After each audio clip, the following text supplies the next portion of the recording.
여러분, 교과서 134쪽 성난기계 학습활동부터 같이 보도록 하겠습니다. 그 전에 지난 시간에 했던 내용 한번 정리하고 갈게요.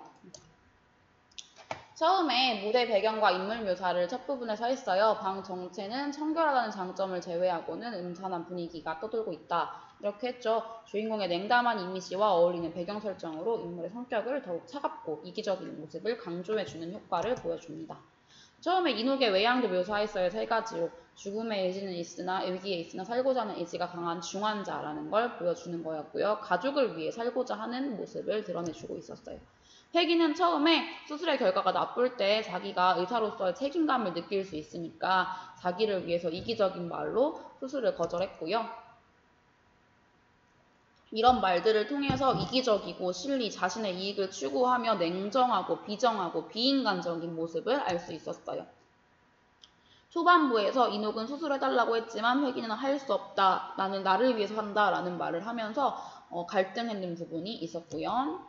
혜기가 그래서 인옥이 가족을 위해 살고자 하는 거라는 걸 알게 되면서 미안해하면서 점점 인간성을 회복해 가는데 좀 뒷부분에서 상현이 진짜 비인간적인 모습을 보면서 인간성을 진정으로 회복하죠. 이 말 중간에 알맹이는 어찌되었던 포장만 그럴싸하게 꿈이라는 말이군요에 별표 쳤었는데 근본적 치료는 안 해주고 임시방편, 같은 말로 미봉책이라고 해요. 그런 거에 대한 혜기에 대한 비판을 보여주고 있고요. 혜기는 처음에 환자를 치료하는 게 당연한 거라고 알고 있지만 거부하니까 허무하고 미안하죠. 왜냐하면 살고자 하는 환자의 심리를 내가 꺾었으니까 좀 자책감이 들었어요. 그래서 혜기의 별명도 별표 쳤었죠. 머리는 사람이고 손은 기계인 20세기 스핑크스. 긍정적 의미로는 뛰어난 수술 능력을 갖춘 기계같이 수술을 잘한다는 뜻인데 부정적 의미로는 기계화 이미지, 뭔가 괴물이잖아요. 그리고 차갑고 냉정하고 이기적인 이런 모습을 보여주는 거라고 볼 수 있습니다. 상현은 아내의 수술을 반대하는데요. 왜냐하면 비싸니까 아내의 목숨보다 돈이 더 중요하고 그리고 아내가 놀아날 거라고 생각하기 때문에 죽는 게 낫다고 생각해서 반대해요. 이렇게 나쁘고 비정한 사람을 보면서 혜기가 진짜 인간이 되는 거죠. 부부간의 소통은 전혀 이루어지지 않고 있고요. 그래서 혜기는 점점 화가 나요. 우리 지시문 가로 있는 부분에 표정에 나오죠. 처음엔 조용하나 위험 있게 라고 얘기했고 두 번째는 뭉클 불쾌감이 솟으며 라고 얘기하면서 점점 인간성이 회복돼 가고 화를 내고 있어요. 그러니까 이 화를 낸다는 것 자체가 분노할 줄 알게 되고 인간성이 회복된다는 뜻이에요. 제목은 성난기계인데 기계는 혜기의 그 비인간적인 모습이었던 건데 성난기계는 살려보겠다는 모습을 보여주면서 회복된 인간성의 상실된 인간성의 회복을 상징해주는 내용입니다. 전반부와 후반부가 크게 나뉘는데 처음에는 인간성을 상실했던 혜기의 모습, 인옥의 부탁을 냉정하게 거절하는 모습이 나오는데 상현이 등장하면서 아내의 수술을 반대하는 상현의 태도에 지금 혜기가 분노하고 화내면서 인간성을 회복하는 부분으로 나누어집니다. 담배는 포장도 중요하지만 알맹이가 좋아야지 하는 말에 이 담배가 인간을 상징한다고 했어요. 그래서 겉모습보다 더 중요한 건 내면이다, 인간성이다. 상실된 인간성을 회복해야 한다는 주제를 제목 말고도 이 구절에서도 등장하면서 상징적으로 전달해주고 있어요. 핵심 정리 한번 적어볼게요. 단막극이에요. 짧은 극이라 전문 다 실렸고요. 사실주의적이고 시간은 늦가을이라고 나오고 공간은 종합병원, 폐외과 과장실이라고 다 지시문에 나와 있죠. 주제, 현대 물질 문명 속에서 인간적 상실과 그 회복까지 드러내주고 있는 작품입니다. 특징 3가지 적을게요. 전후반부가 대입되죠. 상현의 등장 이전과 이후로 나뉘어요. 그다음 비정한 현대인의 모습을 냉소적으로 차갑게 묘사해주고 있고 단순한 구성과 사건을 통해, 왜냐하면 등장인물 넷밖에 없잖아요. 이걸 통해서 주제의식을 더욱 선명하게 드러냅니다. 이 주제의식은 인간성 상실과 회복이라고 할 수 있겠죠. 필기 못한 사람 잠깐 멈춰놓고 필기하시면 되겠습니다. 시간 조금 드릴게요.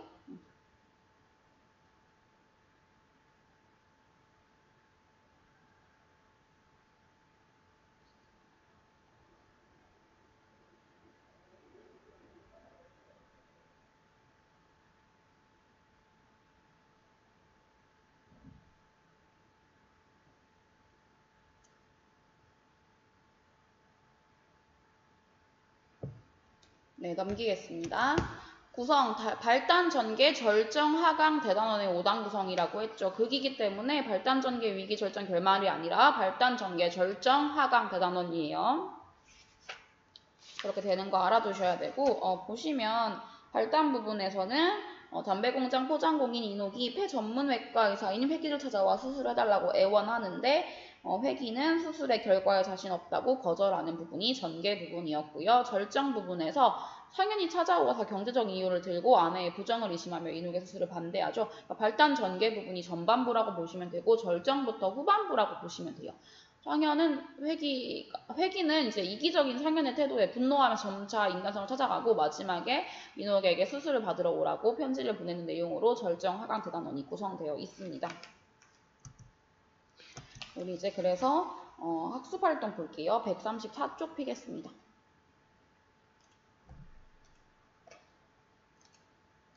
성난 기계를 감상하면서 작품에 드러난 극갈래의 특성과 형상화 방법을 알아볼 건데요.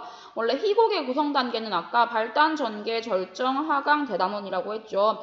발단 부분에서는 보통 인물의 장소, 시간 등 배경들이 제시되고 사건의 실마리가 나타납니다. 전개에서 갈등이 시작되면서 사건이 전개되기 시작하고요. 절정에 와서 갈등이 최고조로 이뤄요. 그 다음에 하강에서 갈등 해결의 실마리가 제시되면서 사건이 반전되고 대단원에서 갈등이 해소되고 사건이 해결되는 모습을 보여줍니다. 이런 식으로 구성되어 있는데 다시 한번 얘기해주면 점점 고조됐다가 절정에서 갈등이 최고조가 되고요. 그 다음에 하강되는 거에서 사건 갈등의 해결의 실마리가 제시되면서 반전되고 마지막으로 갈등이 다 해소되고 사건이 끝나면서 마무리가 되는 거죠. 발단, 전개, 절정, 하강, 대단원이 어떻게 구성되는지 아셔야 돼요.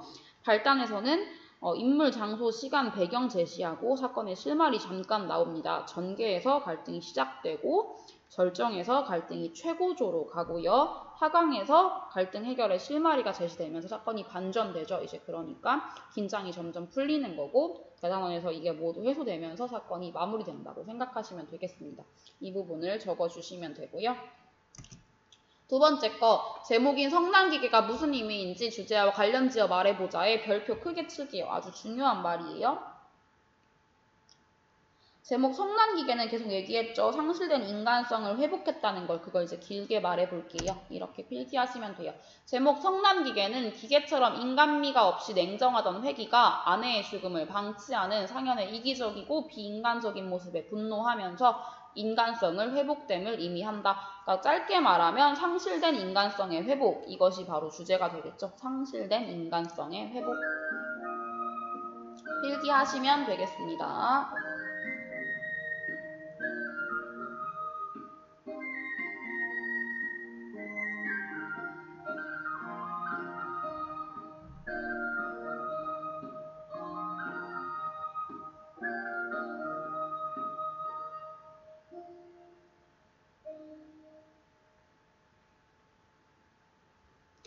그래 다음 활동을 통해 희곡의 등장인물과 주요 갈등을 파악해보는 목표학습 두 번째 거 해볼게요.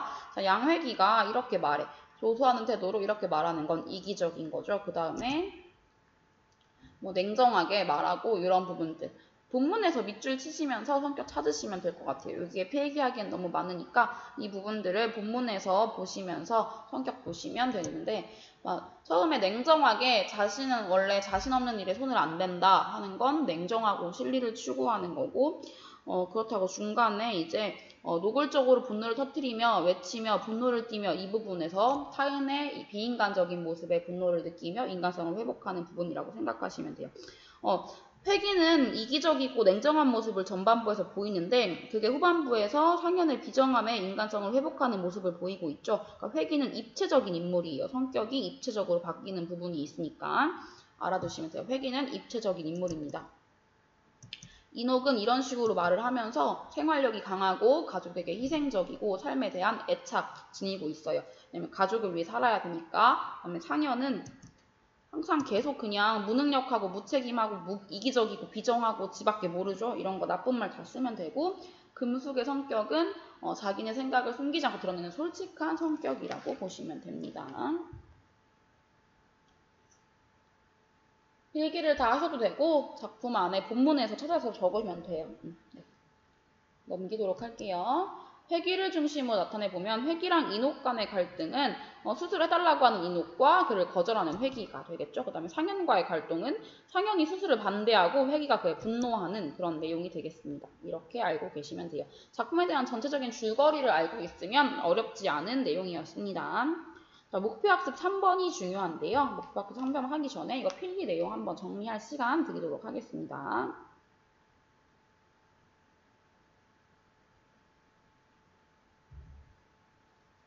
네, 넘어가 볼게요.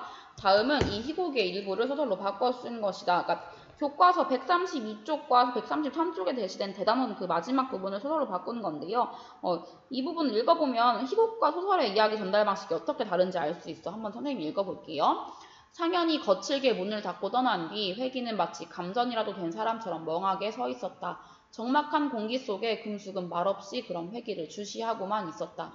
회기는 방금 전 상현과의 대화를 곱씹었다. 아내 덕에 살고 있으면서도 돈 때문에 아내의 수술을 반대하다니.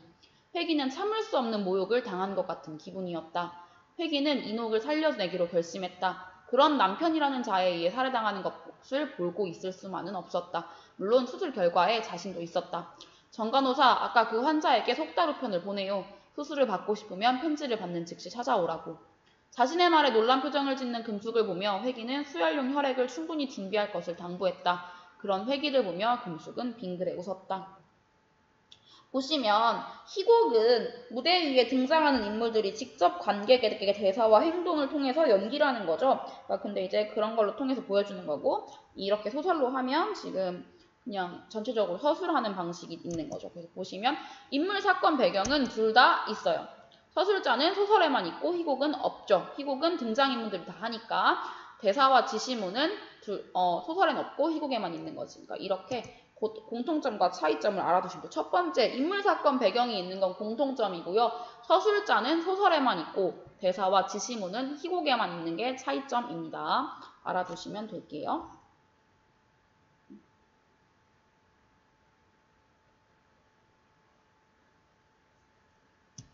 이 희곡을 연극으로 경연한다고 했을 때 자신이 연출가라면 어떻게 연출할지 보면 회기는 냉정한 사람이니까 그걸 부각할 수 있게 할 거고 그다음 배우의 연기에서도 그런 모습이 나타나게 할 거예요. 그치? 그래서 이거 한번 필기 쭉 해볼게요. 연출 계획은 알고 있으면 되는 내용이라 필기만 하고 넘어가도록 하겠습니다. 그러니까 무대 장치, 의상 분장은 무대 해설 부분을 참조해서 아마 넣었을 거고 배우의 연기는 지시문이랑 참고해서 어조, 억양, 감정, 몸짓 등에 유의하시면 되고요.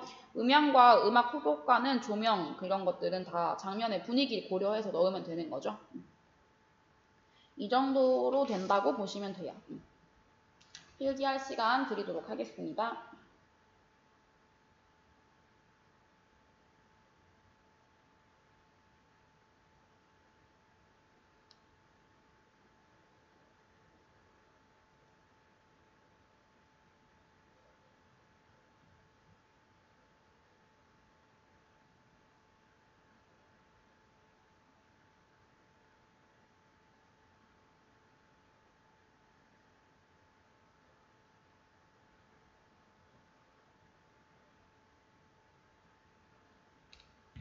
네, 다음 부분 볼게요. 138쪽 이거 비교해보는 건 안 하면 되고요. 넘겨서 성난기계의 뒷부분을 상상하며 희곡의 뒷부분을 이어가 보자. 자, 회기가 인옥의 수술을 하기로 결심하고 편지를 보냈어요. 그 다음에 어떤 일이 생길까요?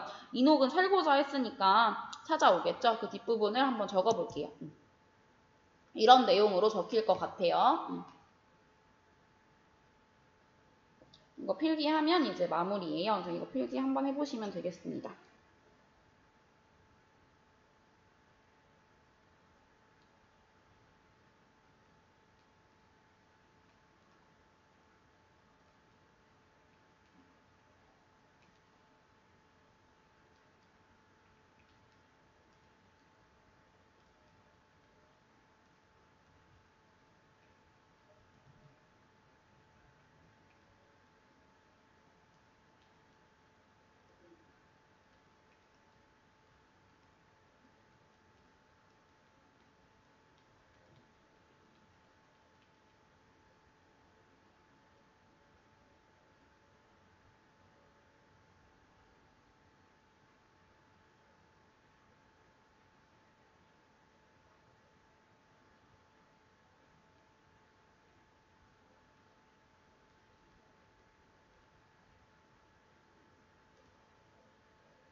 이런 식으로 해피엔딩으로 마무리될 거라고 생각하시면 돼요. 자, 그래서 다음 페이지는 안 할 거고, 자, 139쪽에 정리하기 볼게요. 139쪽에 정리하기 내용 보면, 성난기계 한번 전반부와 후반부로 나뉘는 거 보이죠? 회기와 인옥의 갈등이 전반부 내용이고요. 회기와 상현의 갈등이 후반부 내용이에요. 자, 회기가 전체적으로 주인공을 하면서 어떤 인물과의 갈등을 겪는지 알아주시면 되고, 기계적으로 회기가 대응하는 부분, 비인간적이고 인간성 상실한 부분이 전반부에 있고요. 후반부에서 아내의 죽음을 방치하는 상현에 되게 비인간적 그런 모습들에 분노하면서 인간성을 회복하는 내용이라고 보시면 되겠습니다. 희곡 작품이기 때문에 무대에서 공연하면서 관객에게 보여주는 거죠. 이런 내용이라는 거 알아두시면 돼요. 다음 시간에는 교술갈래 할 건데요. 우리 격주등교가 이어지면서 영상을 제대로 못 본 친구들이 있어가지고 마지막에 이 영상 성난기계 띄워줄 테니까 못 본 사람들은 필요한 부분 참고해서 보시면 되겠습니다. 자, 계속 볼게요. 하기. 성난기계는 1959년에 발표된 단막 희곡입니다. 작품의 주제는 현대인의 인간성 상실과 회복입니다. 전반부와 후반부가 대립 구조를 보이며 물질 문명을 비판하고 휴머니즘을 옹호하는 작품입니다. 밀도 있는 심리 묘사로 갈등을 잘 보여주고 있습니다. 성난기계는 종합병원의 외과 과장실을 배경으로 냉정하고 인감이 없던 한 의사가 인간성을 회복해가는 과정을 그린 희곡입니다. 이 작품은 크게 전반부와 후반부로 나눌 수 있는데 전반부에서는 인옥의 인간적인 호소와 회기의 기계적 대응이 갈등을 이루고 있으며 후반부에서는 상현의 비인간적인 태도와 회기의 인간적 면모가 갈등 관계를 형성하고 있습니다. 기계로 풀리던 주인공 회기가 감정을 지닌 성난 기계로 변화하는 과정을 통해 비장하고 각박한 현대 사회를 비판하고 인간성 회복에 대한 가능성을 보여주고 있는 작품입니다. 7분 국어 작품 줄거리. 양회기는 미국에 가서 공부하고 돌아온 폐 전문 의사입니다. 어느 날 연초 공장 포장공으로 일하는 인옥이 찾아와 수술을 해달라고 애원합니다. 그러나 엑스레이 검진 결과 인옥의 폐 상태는 수술을 할 수 없을 만큼 악화되어 있었습니다. 인옥은 가족을 위해서라도 꼭 살아야 한다며 수술을 간청합니다. 그러나 회기는 인옥이 너무 가난한 데다가 중환자여서 수술의 결과에 대한 확신이 없기 때문에 수술이 불가능하다고 말하고 그녀를 냉정하게 돌려보냅니다. 얼마 뒤에 인옥의 남편 상현이 회기를 찾아옵니다. 그는 회기가 인옥의 수술을 거절했다는 말에 안심하며 성공 가능성이 낮은 수술을 하기에는 돈이 너무 많이 든다며 아내의 수술을 해주지 말 것을 거듭 당부합니다. 그러면서 아내의 바람기에 대해서도 부정적으로 이야기합니다. 설령 아내가 수술을 받아서 정상인이 된다고 해도 부정하게 놀아날 것인데 돈을 들여서 수술을 해 주어서는 안 되며 그런 여자는 죽어야 마땅하다고 합니다.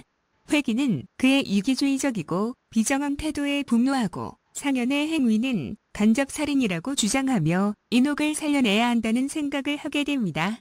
회기는 간호사 금숙을 시켜 인옥에게 수술을 받으러 오라는 속달 우편을 보내도록 지시합니다. 7분 국어 심화학습. 첫 번째, 등장인물의 성격입니다.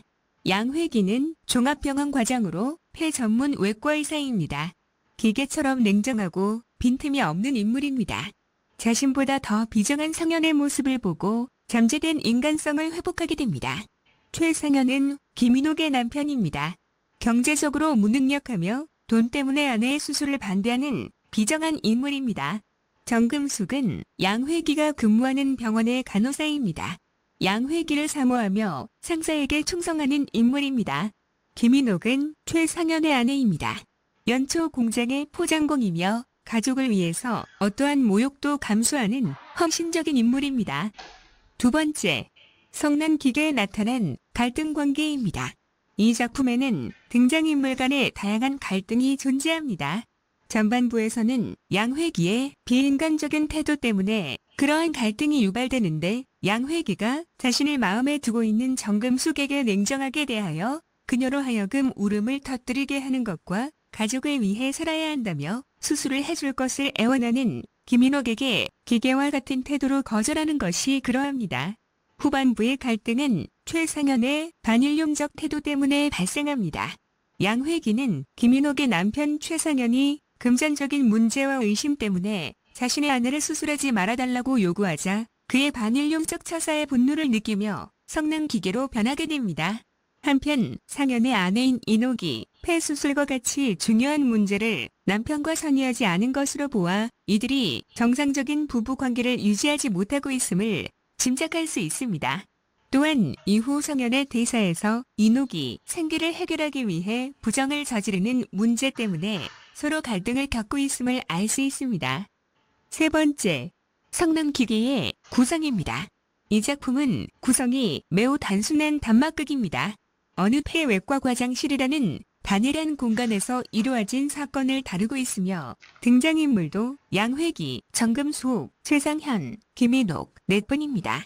또한 다양한 사건이 별도로 전개되는 것이 아니라 인물의 대사를 통해 극이 전개되는 대사 중심의 희곡으로 인물들의 행동도 많지 않습니다. 이 작품은 이와 같은 단일한 무대 장치, 소수의 등장인물, 단순한 사건 등을 통해서 주제의식을 선명하게 형상화하고 있는 것입니다. 네 번째, 회기의 별명이 지니는 의미입니다. 양회기의 별명은 머리는 사람이고 손은 기계인 20세기 스핑크스입니다. 스핑크스는 고대 이집트와 아시리아 등지에서 왕궁이나 신전 그리고 분묘 등의 입구에 세운 석성입니다. 이집트에서는 왕의 권력을 상징했으며 그리스 신화에서는 상반신은 여자이고 하반신은 날개가 돋친 사자의 모습인 괴물로 행인에게 수수께끼를 내어 풀지 못하면 죽였다고 전합니다. 스핑크스의 머리는 사람이고 몸은 짐승이듯이 회기는 사람의 모습을 하고 있지만 하는 일은 기계적이라는 뜻으로 뛰어난 수술 능력을 갖춘 의사라는 긍정적 의미가 있습니다. 반면에 차갑고 냉정하며 기괴한 이미지를 지닌 대상으로 양회기가 비록 뛰어난 수술 능력을 갖추었지만 냉정하고 비인간적인 모습을 꼬집는 별명이라는 점에서 부정적 의미도 포함되어 있습니다. 다섯 번째, 성난기계의 극적 반전입니다. 이 작품은 주인공 회기가 부정적 인물형에서 긍정적 인물형으로 변화하는 극적 반전을 통해 작품의 전반부와 후반부가 대립하는 양상을 보입니다. 이러한 극적 반전은 인간성 회복이라는 주제의식을 효과적으로 드러냅니다. 전반부에서는 인옥이 인간적인 호소를 하지만 회기가 이를 냉정하게 거절하는 반면 후반부에서는 상현의 극단적인 비인간성으로 인하여 회기가 인간적인 분노를 하게 됩니다. 이는 인간에 대한 연민이 결여된 기계였던 회기가 자기보다 더욱 비인간적인 상현의 모습을 보면서 자신의 내면에 잠재된 인간성이 회복되어 환자인 인옥을 수술하기로 결심하며 성난기계로 변하는 것으로 인물의 성격이 극적으로 반전하게 되는 것입니다. 여섯 번째, 제목 성난기계의 상징적 의미입니다. 전반부에서 금숙이 회기를 기계라고 표현하고 인옥이 회기에게 선생님은 냉정하시군요. 기계처럼 이라고 말합니다. 이는 인간 미를 상실한 채 다른 사람의 고통을 외면하는 양회기의 비인간성을 단적으로 표현하는 것입니다. 하지만 후반부에서 죽어가는 사람을 살려야겠다는 판단을 내리는 회기에게 금숙이 기계가 노하셨네요. 라고 말한 것은 기계가 감정을 가지게 되었다는 뜻으로 이제야 사람 같아 보이네요. 라는 의미로 해석할 수 있습니다. 이러한 점에서 이 작품의 제목인 성난기계는 상실된 인간성의 회복을 상징하는 것이라고 할 수 있습니다. 일곱 번째, 사실주의 극과 차범석의 작품 경향입니다. 사실주의 극은 19세기 말에서 20세기 전반에 이르기까지 유럽을 비롯한 여러 나라에서 유행한 연극 양식입니다. 사실주의 희곡의 작가는 실제 하는 세계의 진실한 묘사를 위해 노력할 것과 가능한 한 직접적인 관찰과 경험을 토대로 작품을 쓸 것, 그리고 최대한 객관적으로 묘사할 것에 주목하였습니다. 한국의 사실주의 극이 수용된 것은 1922년에 창단된 극단 토어레를 통해서였습니다. 이 새로운 사조는 신극이라 불리었고 1931년에 조직된 극예술연구회에 의해 본격적으로 뿌리내리게 되었습니다. 사실주의 극은 1970년대까지 한국 희곡의 주류를 이루었습니다. 차범석은 사회성이 짙은 작품을 주로 썼습니다. 그는 지속적으로 사실주의를 고집하며 변천하는 현실을 작품에 그대로 담았습니다.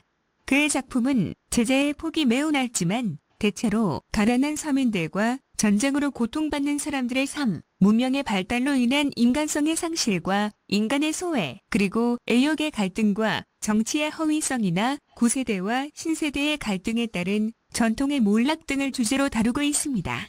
그리고 성난 기계는 문명 비판적인 그의 초기 작품 세계를 대표하는 작품입니다. 8번째, 극의 성격입니다. 극은 다른 서사 문학과 마찬가지로 인간의 삶과 갈등을 형상화하는 갈래입니다. 그러나 극은 인간의 다양한 삶의 문제를 서술자가 개입하지 않고 등장인물의 대사와 행동을 통해 보여주는 양식으로 다른 갈래보다 직접적이고 강렬한 느낌을 전달합니다. 이처럼 극은 이야기를 지금 진행 중인 사건으로 전달하기 때문에 현장성이 강한 현재형 문학이라고 할 수 있는 것입니다. 한편 인물들의 성격과 의지가 빚어내는 대립과 갈등이 주된 내용이라는 점에서는 소설과 마찬가지로 갈등의 문학이라고 할 수 있습니다. 하위 갈래에는 연극 대본인 희곡과 영화 대본인 시나리오가 있습니다. 우리 문학사에서 대표적인 국의 갈래로는 탈춤과 꼭두각시 노름이 있으며 창극이나 신파극과 함께 현대극 등이 있습니다. 9번째, 희곡의 구성 요소입니다. 희곡은 형식적 요소와 내용적 요소로 나눌 수 있습니다. 먼저 형식적 요소에는 해설과 지시문, 그리고 대사가 있습니다. 해설은 전문이라고 할 수 있는 부분으로 무대 장치나 등장인물 또는 시공간적 배경 등을 설명하는 글입니다. 지시문에는 동작 지시문과 무대 지시문이 있습니다. 동작 지시문은 등장인물의 동작이나 표정 또는 말투 등을 구체적으로 지시하여 인물의 성격이나 심리를 드러내는 기능을 합니다. 무대 지시문은 상황이 벌어지는 시간과 장소 또는 무대 장치 등을 설명하고 음향 효과와 조명 처리 등을 지시합니다. 대사는 연극이나 영화 등에서 배우가 하는 말로 대화와 독백, 그리고 방백이 있습니다. 대사를 통하여 등장인물의 성격과 신분을 드러내고 심리와 감정을 표현합니다. 또한 대사는 갈등을 구체화하여 사건을 전개하며 주제를 암시하는 데 기여하는 요소입니다. 대화는 등장인물끼리 서로 주고받는 말을 이르며 독백은 무대 위에서 등장인물이 혼자서 하는 말이고 방백은 무대 위에 다른 인물은 듣지 못하고 관객들만 들을 수 있는 말입니다. 다음으로 내용적 요소에는 인물과 사건, 그리고 배경이 있습니다. 인물은 희곡의 등장인물이며 사건은 등장인물들 간의 갈등이 표면화되어 나타나는 것이고 배경은 그러한 사건이 일어나는 장소나 시간을 말합니다. 10번째, 희곡과 시나리오의 공통점과 차이점입니다. 희곡과 시나리오는 서술자가 작품에 개입하지 않으며 대사와 지시문, 그리고 해설로 구성됩니다. 또한 이들 갈래는 등장인물의 대사나 행동을 통해 사건을 전개하고 인물의 내면을 보여주는 현재형의 문학이라는 점이 공통적입니다. 그리고 배경 음악을 통해 특정 분위기를 형성하고 효과음을 사용하여 현실감을 더할 수 있다는 점도 유사합니다. 희곡은 무대 성연을 전제로 하는 연극 대본을 말하며 성연으로 소멸되는 순간 예술이라고 할 수 있습니다. 반면에 시나리오는 영화나 드라마 제작을 전제로 한 대본을 말하며 필름으로 보존되는 연구예술이라는 점이 특징입니다. 희곡은 시간과 공간의 설정과 무대에 등장할 수 있는 인물의 수의 제약을 받습니다. 등장인물의 표정 등을 확대하여 보여줄 수 없기 때문에 행동이나 말투를 과장해서 표현하는 경향이 있습니다. 또한 그러한 제약을 극복하기 위하여 등장인물이 관객과 소통하고 작품에 참여하도록 유도하기도 합니다. 반면에 시나리오는 시간과 공간을 설정하거나 작품 전체를 포함하여 화면에 등장할 수 있는 인물의 수에 제약이 거의 없으므로 풍부하고 다양한 효과를 보여줄 수 있습니다. 희곡은 막과 장이 구성 단위이며 장면의 전환이 자유롭지 못합니다. 시나리오는 쇼트와 씬, 그리고 시퀀스가 구성 단위이며 희곡에 비해서 비교적 장면 전환이 자유롭습니다. 또한 시나리오는 촬영에 필요한 특수 용어가 다양하게 사용된다는 것이 특징입니다. 11번째, 함께 읽으면 도움이 되는 작품입니다. 김정한 작가의 소설 제3병동이 있습니다. 제3병동은 1969년에 발표된 작품으로 근대화가 이루어지는 과정에서 심각하게 대두되었던 현상 가운데 하나인 물질 만능주의 풍조를 다룬 소설입니다. 인간미를 상실한 채 메마른 현대 사회의 현실과 가난한 자의 소외와 삶의 애환을 병원이라는 배경을 통해 사실적으로 그린 작품입니다. 또한 박경리 작가의 단편소설 불신시대가 있습니다. 불신시대는 1957년 현대문학에 발표된 단편소설로 전쟁의 비극과 시대적 환경 속에서 타락하는 인간의 모습을 비판하고 있는 작품입니다. 불신시대라는 제목에서 느낄 수 있듯이 주인공 진영을 둘러싸고 있는 사회는 모두 그녀를 기만하고 배신합니다. 사회 현실에 대한 비판적 리얼리즘이 돋보이는 소설입니다.